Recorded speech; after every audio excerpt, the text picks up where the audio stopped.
সুপ্রভাত সুপ্রভাত সুপ্রভাত আমার সকল বন্ধুদের। বন্ধুরা কি উঠেছো? না উঠলে উঠে যাও, আমার টিফিন রেডি হয়ে গেছে, চলে এসো সবাই টিফিন খেতে। তার আগে বলো জয় রাধে।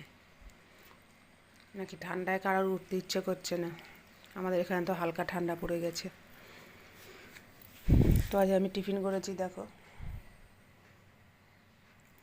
রুটি আর সুজি, আর জলও আছে সাথে। রোজ রোজ কী টিফিন বানাবো, সকালবেলা একটা চিন্তা হয়ে যায় জানো। আর আমার ছেলে সকালবেলা ভাজা ঠাজা কিচ্ছু খেতে চায় না, ওকে হালকা কিছু করে দিতে হয়। সকালবেলা কোনো ভাজা টাজা খেতে চায় না, যার জন্য আমি চাউমিন পাস্তা করলে আমার একার জন্য করতে হয়। ও সুজিটা দিয়েই ভালো খায়, ওই জন্য সুজিটাই বানিয়ে দিই বেশি। তারপরে আলুর তরকারি মাঝে মাঝে দিই, ও আলু খুব একটা পছন্দ করে না, তো মাঝে মাঝে দিই। আর যে কোনো কিছু যে ভেজে দেবো, পটল বা বেগুন বা অন্য কিছু যে ভেজে দেবো, খায় না, ভাজা দিয়ে খেতে পারে না, শুকনো শুকনো দিয়ে রুটি খেতে পারে না।